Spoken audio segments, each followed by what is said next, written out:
Olá, você vai ver nesta edição do Câmara Rio Notícias. Comissão da Câmara do Rio, que acompanha o retorno às aulas, ouve o secretário municipal de Educação. Contagem regressiva para o início da vacinação contra a Covid-19 no Rio. Prefeitura espera receber os imunizantes no dia 18. E os comerciantes do centro do Rio apostam na vacina para recuperar perdas provocadas pela pandemia do novo coronavírus. As pessoas vão começar a sair na rua. As pessoas que estão em home office, muitos vão voltar a trabalhar. E eu dependo das pessoas na rua. Não saia daí, a gente volta já. A gente começa esta edição do Câmara Rio Notícias com informações da reunião da Comissão de Representação que acompanha as ações de retorno às aulas com o secretário municipal de Educação. Renan Ferreirinha respondeu às perguntas dos vereadores que participaram presencialmente e também de forma online. A segunda reunião da Comissão de Representação, criada com o objetivo de acompanhar o retorno às aulas, foi mediada pelo vereador Márcio Santos, presidente da comissão, e teve a participação de 14 parlamentares. Parte dos vereadores participou de forma virtual e outra presencial. Os parlamentares ouviram o secretário de Educação, Renan Ferreirinha, que apresentou a situação atual da educação na cidade e falou dos desafios e planejamentos do retorno às aulas. E os desafios são imensos e é de uma maneira colaborativa que a gente vai conseguir enfrentar e dar as respostas para a sociedade que a sociedade precisa relacionadas à nossa educação.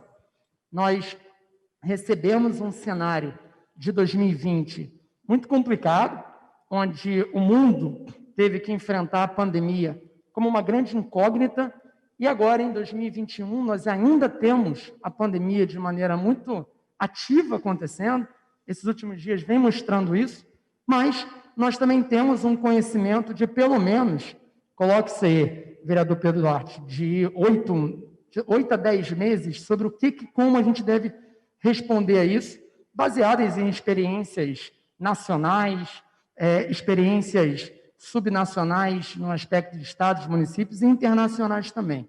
Sobre a volta às aulas, o secretário de Educação deixou claro que o retorno só acontecerá com a decisão conjunta entre a ciência e a saúde. E eu queria aqui deixar muito claro que quando nós falamos de plano de volta às aulas, nós estamos falando, presidente, do plano de volta às aulas na modalidade remota e na modalidade presencial. Na modalidade remota, porque vai ser crucial em 2021, como deveria ter sido em 2020, foi um desafio global isso, e na nossa cidade também, que o remoto tivesse acontecendo de maneira enfática, de maneira com utilidade, com os recursos adequados. E também, só queria voltar um slide aí, por favor.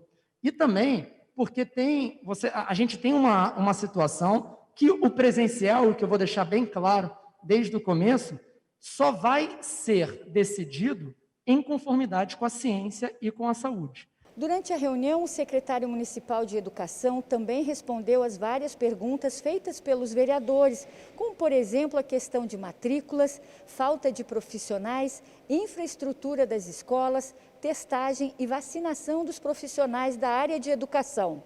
Existem diferenças muito importantes entre o infantil, o Fundamental 1 e o Fundamental 2. A dificuldade que uma criança passa aos 4, 5 anos por ficar um ano sem aula é maior do que aquela que tem 10, 11 anos e está sem aula. O nível de dependência, o nível de autonomia, o quanto a família, que por vezes precisa sair para trabalhar, a dificuldade que isso é para um lar. Então, eu queria perguntar ao secretário como a secretaria vem tratando, se haverá um protocolo diferenciado, se haverá tratamentos diferenciados entre o infantil, o Fundamental 1, o Fundamental 2, incluindo quanto ao retorno das aulas.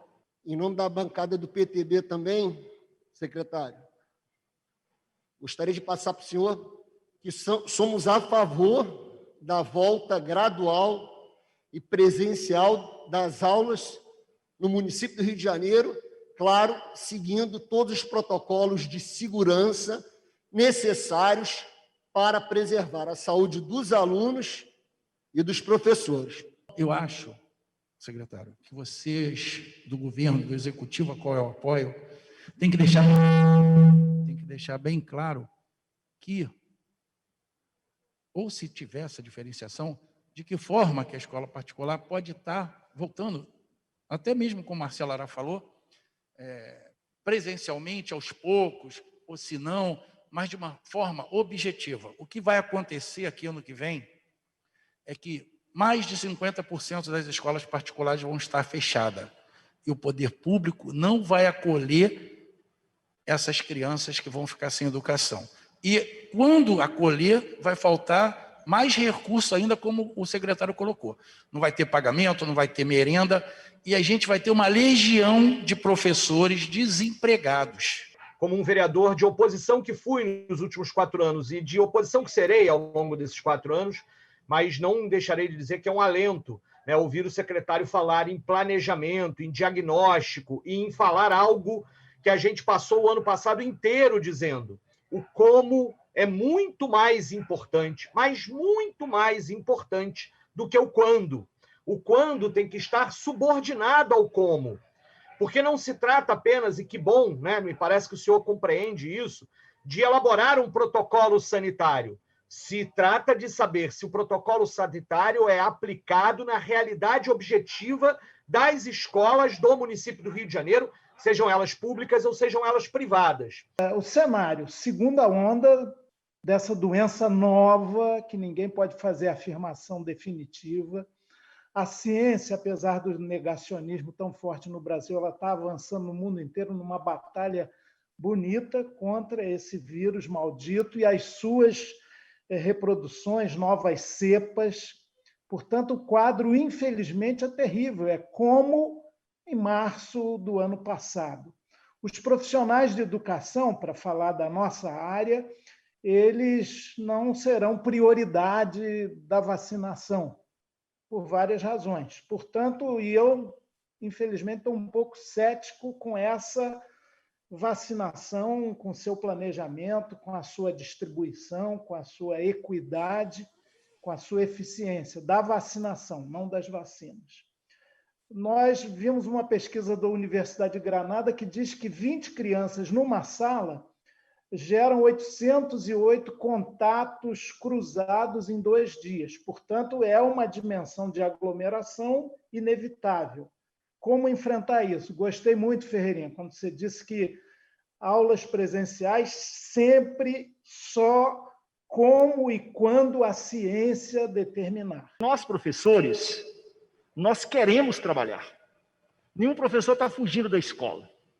Os professores da rede não estão em situação de distanciamento social porque estão querendo ficar em casa. Isso é muito angustiante para quem compreende o chão da escola. Então, o primeiro ponto é esse: professores querem voltar. E essa volta precisa de ter um protocolo de biossegurança muito adequado. Um relatório do Tribunal de Contas em que 77% das escolas não têm situação adequada. Seria bom o secretário, a sua equipe, pedir cópia desse relatório, porque nele, um pouco mais de 40% das escolas não tem nenhuma condição de voltar às aulas por razões físicas. Então, essa é uma questão primária. E, finalmente, a questão de qual vai ser o aumento das matrículas nesse momento. Eu escutei falar aqui, em algum sentido também, assim, de alguma reticência dessa volta às aulas. Essa volta às aulas tem que ser acompanhada e nós temos que torcer para que elas voltem. Por quê? Porque tem uma parcela de crianças também que não vivem numa casa grande, num bairro mais abastado. A maioria dessas crianças vivem numa casa em que alguma das vezes tem um cômodo só, ou 2 cômodos, e que o pai e a mãe estão desempregados, às vezes há agressão dentro de casa, essas crianças participam, e o isolamento social dessas crianças é na rua, entendeu? E na porta da escola, vocês que são professores aqui, muitos de vocês sabem que é dentro da escola que acaba que você toma conhecimento da agressão familiar, do abuso que alguns menores sofrem. Enfim, a criança afastada do convívio, do ambiente escolar, é uma catástrofe que não é somente pedagógica. A gente sabe que muitas crianças vivem em situações muito ruins, situações de pobreza, e essas crianças não têm acesso, como já foi dito aqui, à internet, sequer computadores, e tiveram um prejuízo muito grande, principalmente em 2020. A pergunta é, a gente está falando de retorno escolar, mas vai ter algum tipo de apoio a essas crianças que ficaram para trás nessa educação em 2020?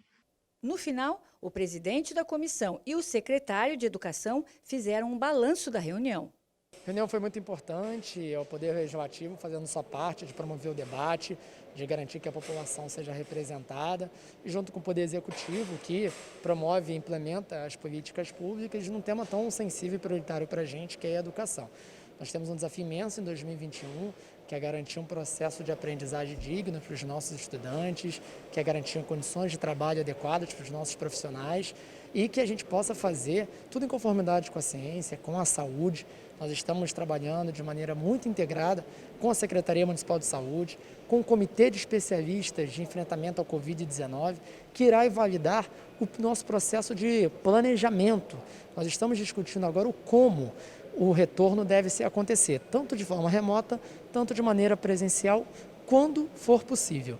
E para isso a gente precisa estar estudando, em diálogo, escutativo, que é o que nós estamos fazendo. O balanço foi super positivo, deu para entender um pouco o que a Secretaria de Educação tem pensado da volta às aulas, seja de forma presencial ou não, mas deu para a gente entender um pouquinho e passar um pouquinho a preocupação dos vereadores, seja da forma de infraestrutura, seja da forma sobre os cuidados com os profissionais de educação. Foi muito proveitosa a nossa reunião. Qual o próximo passo agora, vereador? O próximo passo agora é a próxima reunião, que será na segunda-feira, às 14 horas, para escutar as entidades, os movimentos estudantis, movimentos de pais e alunos, professores, comunidade acadêmica, e aí a gente vê como que a gente ajuda. A chegada da vacina é a grande esperança de comerciantes do centro para tentar recuperar a queda nas vendas. Com a diminuição da circulação de pedestre na região, muitos lojistas foram obrigados a fechar as portas, provocando um cenário preocupante. O segundo boletim epidemiológico divulgado pela Prefeitura trouxe um número nada animador. 28 regiões, 10 a mais que a semana anterior, apresentaram risco alto de contaminação da Covid-19. Apesar do crescimento, nenhum bairro registrou risco muito alto. Os bairros que registraram estão divididos por regiões. Na Zona Norte, Tijuca, São Cristóvão, Rio Comprido, Ramos, Vila Isabel, Ilha do Governador, Penha, Meier, Irajá, Inhaúma, Madureira, Pavuna, Vigário Geral e Anchieta. Na Zona Oeste, Bangu, Campo Grande, Guaratiba, Santa Cruz, Jacarepaguá, Cidade de Deus e Barra da Tijuca. Na Zona Sul, Botafogo, Copacabana e Lagoa. Na região central, Zona Portuária, Centro, Santa Teresa e, por fim, a Ilha de Paquetá. A Prefeitura espera receber as doses no dia 18. O início da vacinação está mantido para a quarta, dia 20. Mas o público-alvo ainda não foi definido. O que a gente tem agora é que a vacina chega e começa a ser distribuída dia 18, para que a gente possa iniciar a vacinação no dia 20 pela manhã. Vários pontos de vacinação serão utilizados logo já no dia 20, mas provavelmente no sábado vai ser o dia de maior intensidade de pessoas sendo vacinadas. Mas essa definição dos públicos a serem vacinados, ela será feita pelo Ministério da Saúde. A princípio, vale a definição que está atualmente, que são idosos em abrigos, população quilombola e população indígena localizada em aldeias, e também aí profissionais de saúde, e logo na sequência começa acima de 75, depois 75 e assim por diante por faixa etária, depois os grupos com comorbidade, seguido de professores. O secretário explicou que esse cronograma pode ser alterado de acordo com o número de doses encaminhadas pelo Ministério da Saúde. Como a gente não vai ter, diferente da vacina para gripe, que a gente recebe todo o lote praticamente num único momento, a gente vai vacinando de acordo com a quantidade de vacinas que a gente vai recebendo. Sorange disse que um dos grandes desafios é conseguir novos leitos para reduzir as filas de espera. O Rio de Janeiro ainda tem 2.000 leitos fechados por falta de recursos humanos. Se a gente for olhar na série histórica nossa, isso é bastante alto, vem diminuindo, mas ainda é alto. A gente não pode descansar enquanto a gente não conseguir abrir esses leitos nas 3 redes. A chegada da vacina é a grande esperança de comerciantes do centro para tentar recuperar a queda nas vendas. Com a diminuição da circulação de pedestre na região, muitos lojistas foram obrigados a fechar as portas, provocando um cenário preocupante. Placas de aluga-se tomam conta dos estabelecimentos no centro do Rio. A crise econômica provocada pela pandemia segue fazendo vítimas no comércio carioca. Com muitos funcionários de órgãos públicos, empresas e escritórios em home office, além de estabelecimentos comerciais que não conseguiram sobreviver à pandemia, essa cena se repete por vias do centro. A queda de movimento foi sentida em todo o centro da cidade. A interrupção das atividades acontece em diferentes segmentos. Bares, restaurantes, lojas de telefonia, lojas de roupa e outros comércios que não conseguiram se manter fecharam as portas. Segundo Aldo Gonçalves, presidente do Sindicato dos Lojistas, o centro já vinha mal com a crise econômica e a desordem urbana. A pandemia só fez agravar o problema. Infelizmente, o Rio de Janeiro está batendo os recordes disso. Há pouco tempo teve uma notícia que foi quase 9 milhões, 8 milhões e meio de desempregados na idade ativa. Isso é um número assustador. Então, isso afeta o comércio, então, consequentemente, fecha lojas, tem muitas lojas fechadas, isso é visível em toda a cidade, mas principalmente no centro. Isso gera mais desemprego. Se o comércio não está aberto, se o comércio não vende, o comércio não compra na indústria, então também gera desemprego na indústria. Todo o setor de serviços também é afetado. Então, é um efeito em cascata, um efeito negativo em cascata.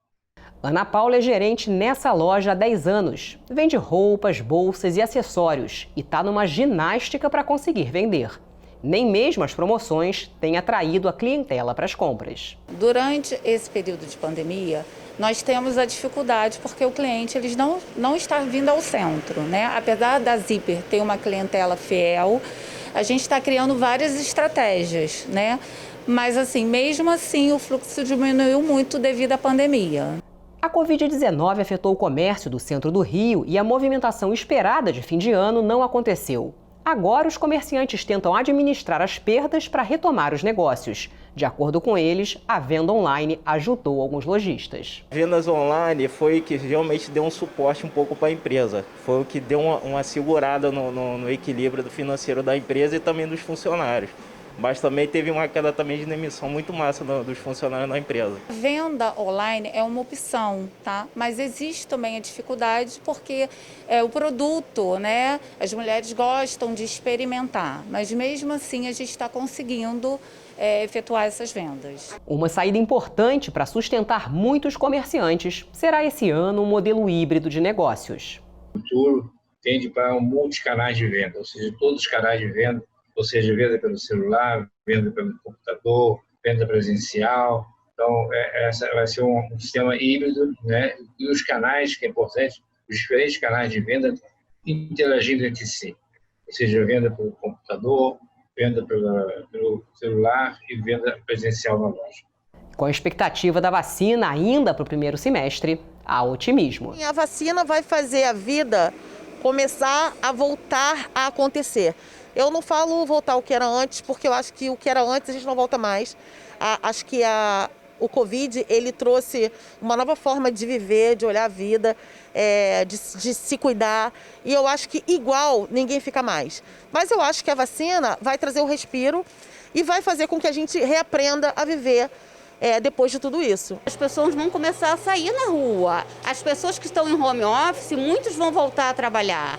E eu dependo das pessoas na rua. Vai dar um certo alento às pessoas, um pouco mais de confiança de sair, embora todos os protocolos de segurança sanitária tenham que ser continuados, mesmo com a vacina.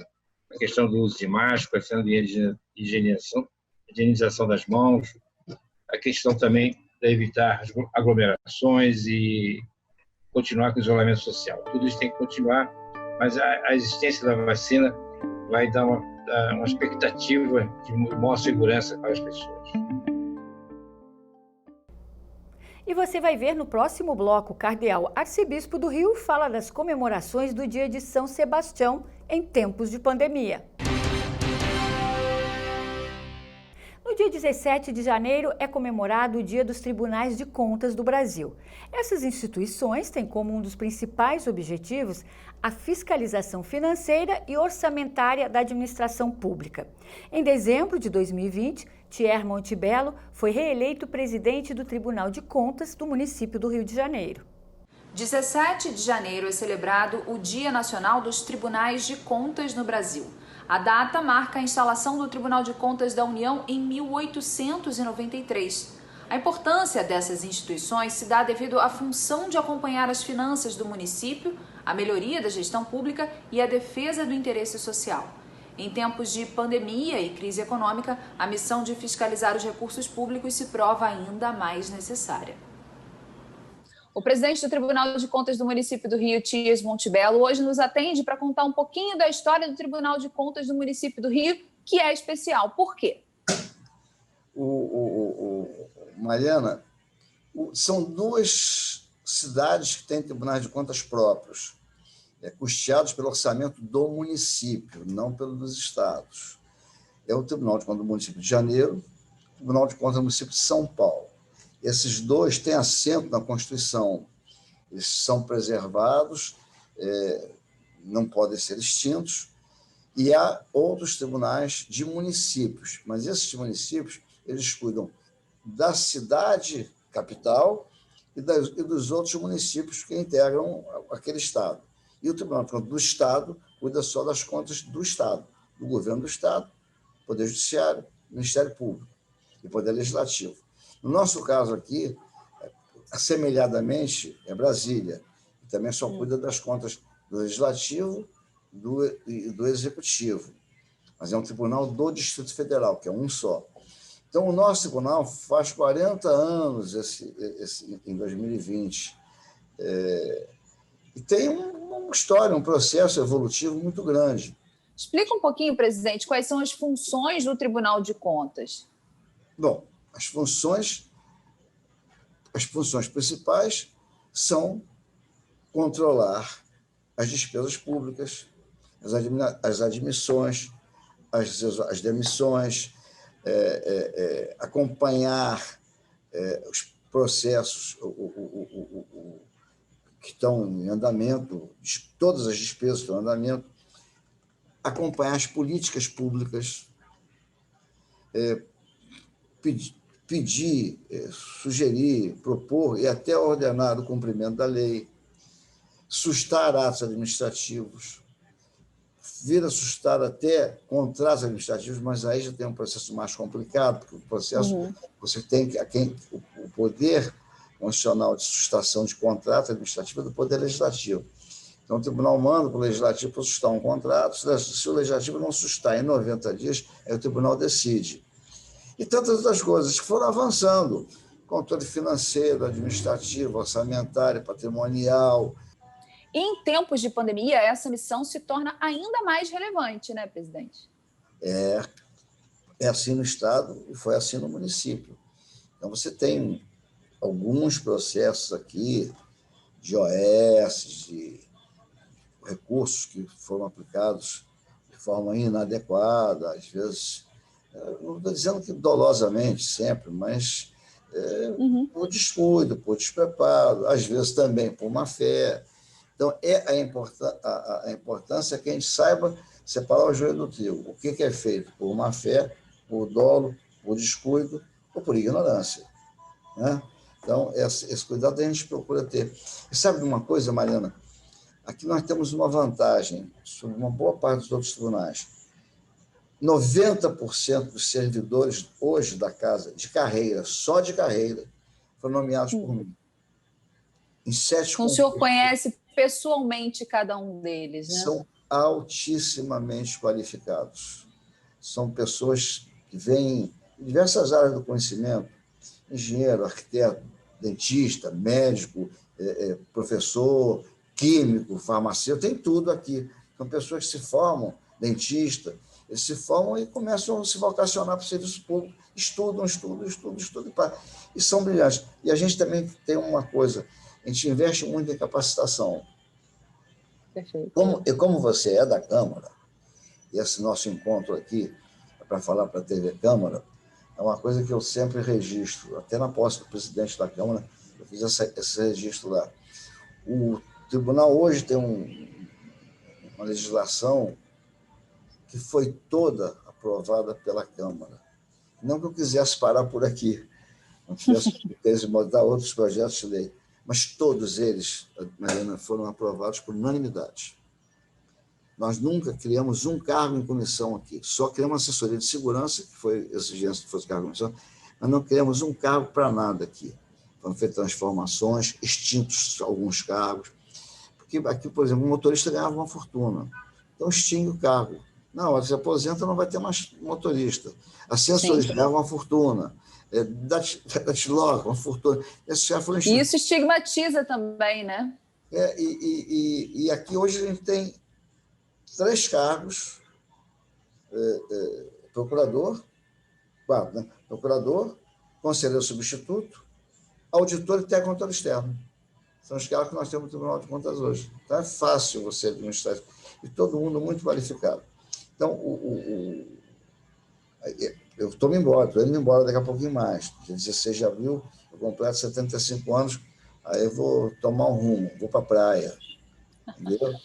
Mas eu tenho muita preocupação com o futuro do tribunal, apesar de eu não ficar aqui, a gente sabe que o nosso tribunal é um tribunal que ele tem um respeito nacional, um respeito de todos os tribunais do Brasil, pela forma de se conduzir, pelo preparo dos seus auditores, técnicos e tal. Então, acho que a gente dá a contribuição da gente e tem uma relação com o Poder Legislativo que é exemplar. E a pandemia do novo coronavírus vai provocar modificações nas comemorações do dia de São Sebastião, padroeiro da cidade do Rio de Janeiro. O repórter Sérgio Costa conversou com o cardeal arcebispo do Rio, Dom Orani Tempesta. A comemoração do dia de São Sebastião precisou ser alterada por causa da pandemia. Todas as atividades seguem as normas de segurança para proteger os fiéis do risco de uma possível contaminação.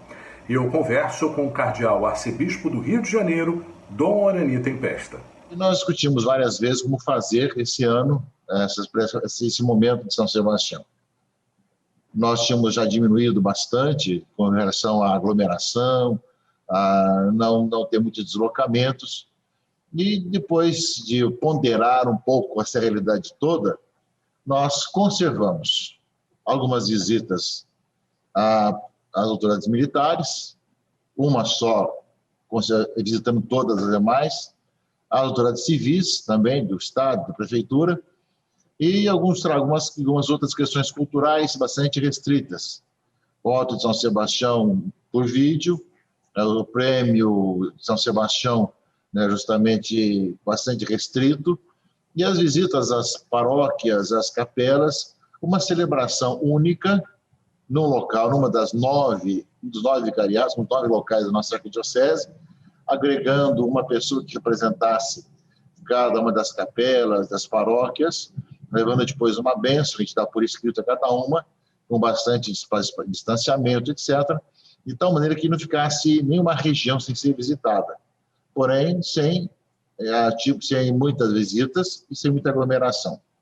E no dia de São Sebastião, a grande questão, como resolver a celebração lá nos Capuchinhos, que lota, é uma igreja que fica muito lotada durante o dia de São Sebastião, e os Capuchinhos resolveram, e nós aceitamos, que as celebrações serão sem a presença do povo, apenas com transmissões, né? E a grande procissão de São Sebastião, que aglomera também milhares de pessoas que vêm dos Capuchinhos até a Catedral, no lugar da procissão, nós achamos por bem fazer uma carreata, vinda de Santa Cruz até a Catedral, e teremos uma missa no pátio da Catedral, com as pessoas sem precisar sair do carro, a não ser aquelas que não tivessem carro, evidentemente. Então, de maneira que não houvesse nem a procissão, nem aglomerações. Para uma certa visita maior, programou-se também uma visita aérea de São Sebastião no dia anterior, né? No dia 19, né? Algo simbólico, evidentemente, que é possível fazer muita coisa nesse sentido, de tal maneira que a gente não deixou de fazer a trezena, nem de visitar toda a arquidiocese, porém bastante comedido, e ao mesmo tempo o dia de São Sebastião, de ter celebração, porém de maneira também que não levasse as pessoas a aglomerações, nem, digamos, a contaminação, mas pudéssemos comemorá-lo também com toda a dignidade. Essa é um dos planos, né? Uma das soluções que nós tivemos. Nós tivemos várias opções, várias oportunidades de discutir isso aí. Eu confesso que mudamos 3 ou 4 vezes como celebrar, como comemorar. E chegamos a essa conclusão, né, de ter uma presença, porém, com esse respeito, né, que nós temos que ter nesse momento de pandemia. Perfeito, dona Ani. O que a gente fica sempre querendo é uma orientação do senhor em relação ao conselho que o senhor daria aos fiéis, né? Os fiéis, às vezes, que querem participar, por exemplo, da carreata que vem de Santa Cruz. O que o senhor orienta para que a gente reduza os riscos justamente para esse público? Tanto durante os 13 dias, nas celebrações únicas, como na carreata, a nossa recomendação é que a pessoa utilizasse os meios de comunicação. A Arquidiocese tem transmitido as celebrações via web TV, via rádio, via Facebook, via canal de YouTube. E o mesmo vai acontecer também na carreata. Será transmitida a carreata, né, do começo ao final, inclusive a missa também. De tal maneira que vá no carro apenas aqueles que são da família mesmo, evidentemente, que poderiam estar juntos, e os outros assistam de casa, né? Possam participar de casa, né? E de tal maneira que tenha uma participação também, porém, é claro, não presencial, né? A recomendação é de não ir, mesmo as igrejas que têm uma celebração, uma por vicariato, né, em cada um dos 9, é que realmente, né, fosse restrita aquele número de 1/3 que poderia caber na igreja ou naquele local aberto, no caso aí, com distanciamento, como a diocese sempre já orientou nesse sentido. Cada um que chega também tem aferição de temperatura, tem um álcool gel à disposição, com máscaras, etc. Então, de maneira que quem for, né, numa igreja durante esses dias, 13 dias, tem essas orientações. E na carreata, vá quem tem uma família que participe da carreata e os outros que não têm essa possibilidade, né, que em casa possa assistir pelos meios de comunicação que a Arquidiocese coloca à disposição. De tal maneira que, dessa forma, todos poderão participar, mesmo de longe. E o Câmara Rio Notícias de hoje fica por aqui. Acompanhe a nossa programação nas redes sociais. A Rio TV Câmara está no YouTube, no Facebook, no Instagram e também no Twitter. Obrigada pela companhia e até a próxima!